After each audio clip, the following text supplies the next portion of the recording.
Hello students, आज हम 10वीं क्लास का हमारा विज्ञान का चैप्टर है जीव जनन कैसे करते हैं।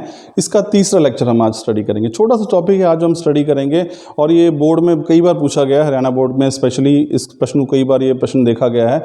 हमने पिछले लेक्चर में पढ़ा था कि लैंगिक और अलैंगिक जनन में अंतर क्या होता है। तो देखिए, दोनों प्रकार का जनन हमने उसका अध्ययन किया था। आज हम पढ़ेंगे कि अलैंगिक जनन की अपेक्षा लैंगिक जनन के लाभ क्या हैं। देखिए, दो प्रकार का जनन है। अलैंगिक जनन जिसमें केवल एक ही जीव से नई संतान उत्पन्न होती है, और दूसरा था लैंगिक जनन जिसमें दो अलग अलग जीव जो है नर और मादा मिलकर नए जीव को जो है जन्म देते हैं। तो ये था लैंगिक जनन।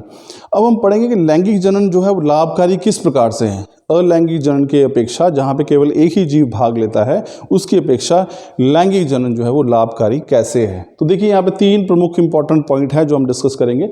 सबसे पहला क्या है, हमारा टॉपिक है अलैंगिक जनन की अपेक्षा लैंगिक जनन के लाभ।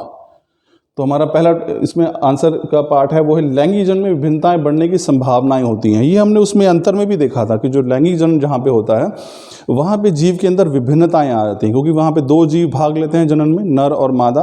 तो दोनों के ही गुण एक नई संतति में आ जाते हैं। तो नई संतति में आने से जो कई बार जो है अच्छे गुण पहुँच जाते हैं अगली संतति में, तो विभिन्नताएं जो हैं उसकी संभावना बहुत अधिक रहती है लैंगिक जनन में। जबकि अलैंगिक जनन में जिस प्रकार का जीव पहले था उसी प्रकार की संतान उत्पन्न होती है, तो उसमें कोई ज़्यादा विभिन्नताएं या विभिन्नताएं जो है न के बराबर ही अगली संतान में पहुंचती हैं। फिर अब जब विभिन्नताएं आएंगी तो विभिन्नताओं से नए लक्षण उत्पन्न होते हैं, इससे नई प्रजाति का सृजन होता है। अब देखिए, ये बहुत इंपॉर्टेंट हमारे पास एक पॉइंट आ गया है कि जब विभिन्नताएं किसी जीव में इकट्ठी होती रहती हैं तो वो बिल्कुल कुछ समय के बाद, जो समय बहुत बड़ा हो सकता है, कई 100 वर्ष या कई 1000 वर्ष हो सकते हैं, जब बहुत सारी विभिन्नताएं इकट्ठी होती रहती हैं किसी जीव के अंदर, तो वो जीव बिल्कुल एक नई प्रजाति के रूप में उभर कर सामने आता है। तो ये बहुत महत्वपूर्ण है। प्रजाति, जो नई नई प्रजातियाँ हैं, उनकी उत्पत्ति होना बहुत ज़रूरी है। ये विकास, जिसको जैव विकास कहते हैं, तो उसका एक महत्वपूर्ण अंग होता है।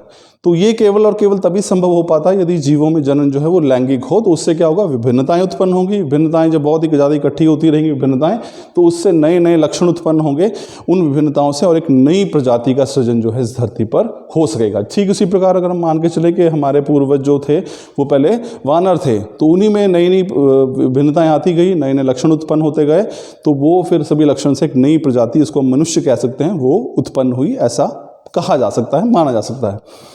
फिर लैंगिक जनन विकास प्रक्रम में सहायक है। आपको मैंने बता ही दिया कि लैंगिक जनन होगा तो भिन्नताएं होंगी, विभिन्नताएं होंगी तो नए नए लक्षण आएंगे, नए नए लक्षण जुड़ेंगे तो नई प्रजाति का सृजन होगा, और नई प्रजाति अगर बनेगी तो इसी को पुरानी प्रजाति से ही एक नई प्रजाति की उत्पत्ति ही कहलाती है जैव विकास। तो अब हम समझ सकते हैं कि जब लैंगिक जनन होगा तो नए नए जीवों की उत्पत्ति होगी, और जो विकास का प्रक्रम है वो भी बढ़ता रहेगा। तो इसीलिए लैंगिक जनन जो है वो विकास प्रक्रम में भी सहायक है।